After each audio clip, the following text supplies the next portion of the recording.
What would you do if you found a bunch of money? These days, people can find their fortunes as easily as walking outside and looking down at the ground. Here are lucky people who found a ton of money. Baseball card. A 72-year-old Californian woman by the name of Bernice Gallego made $75,285 after she found an old baseball card in her home. She was originally going to sell the card for $10 on eBay, but a friend told her to go another route. The card is an 1869 Cincinnati Red Stockings card and featured a sepia-toned print of the entire team with an ad for Peck and Snyder on the back. The Declaration of Independence. After a man found one of the original copies of the Declaration of Independence behind a $4 painting he had bought, most people thought something that crazy could never happen again. However, a man named Michael Sparks bought a candle holder, a set of salt and pepper shakers, and a copy of the Declaration at a Nashville thrift store for $2.48. Sparks originally assumed that the copy was a replica, but after further examination, he realized he bought one of the original copies commissioned by John Quincy Adams in 1820. After having the document authenticated, he put the copy up for auction and got $477,650. The HOXNE HOARD.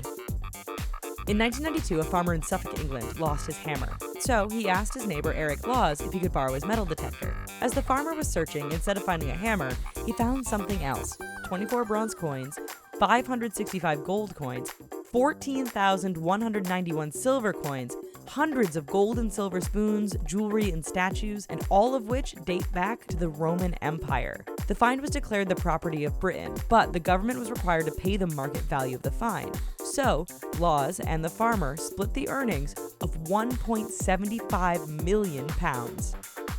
Movie poster. Laura Stouffer is a former antiques dealer who came across an interesting find when she ran into an old movie poster for the movie Found, dated between 1850 and the late 1870s. There were less than 4 artists attributed to the poster, so Stouffer knew she had to buy it. When she opened the poster, she found something else, though: an original window card for the 1930 film classic All Quiet on the Western Front, which was worth much more than the original Found poster. Depression money.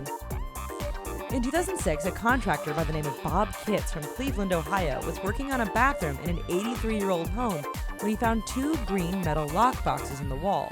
Inside the boxes was cash totaling to about $182,000 in white envelopes with the return address of P. Dunn News Agency. Unfortunately, Kitts entered into a legal battle with the homeowner over the money, and eventually the descendants of the original owners of the money came into play as well. Kitts probably never should have said something. An old painting. An anonymous Indiana man who worked at a tool and die company spent $30 on some old furniture as well as an old painting with some flowers. The man used the painting to cover a hole in the wall where it stood for quite a bit. However, after playing a game called Masterpiece, the man saw paintings in the similar style. After doing some research, the man found the artist was named Martin Johnson Heath, and the Kennedy Galleries in Manhattan mainly featured the artist's work. So, the man asked the museum to come check his painting, and it was discovered that it was a lost Heath painting, and the gallery bought it from the man for $1.25 million. Abandoned coins. Jeff Beetleman is an owner of Johnstown Rare Collectibles, and one day he was assisting a family in cleaning out an abandoned house that a relative had left behind. As he was dragging a bag of coins downstairs, he saw a hole in the upstairs wall. When the first floor got torn down, they found a mountain of gold coins. Beetleman thought the $8,500 worth of coins were valued at $200,000. Golden pendant. Every Sunday afternoon, Mary Hannaby went on a walk with her metal detector, and for 7 years, she didn't have much luck. One day, her metal detector beeped, and she found a gold pendant about the size of a postage stamp. The pendant had an intricate carving of the crucifixion of Jesus, and she had it examined by the British Museum, who priced it around £4,000. But they decided not to buy. So, Mary took it to Sotheby's, who priced it at around £250,000. So, the pendant went up for auction with a starting price of £30,000, but only got about $38,000. Painting in a couch. A student in Germany purchased a couch for $215 at a thrift store in Berlin. When she got home and unfolded the sofa, she found a painting hidden inside the couch. The painting, called Preparation to Escape Egypt, dated between 1605 and 1620 by an unknown painter who was close to the famous painter Carlo Saraceni. After careful examination, the painting was sold at the Hamburg art auction for $27,630. A prized Pollock. Terry Horton is a retired truck driver who bought a large painting from a thrift store that she thought was ugly in 1992 for a white elephant gift for a coworker.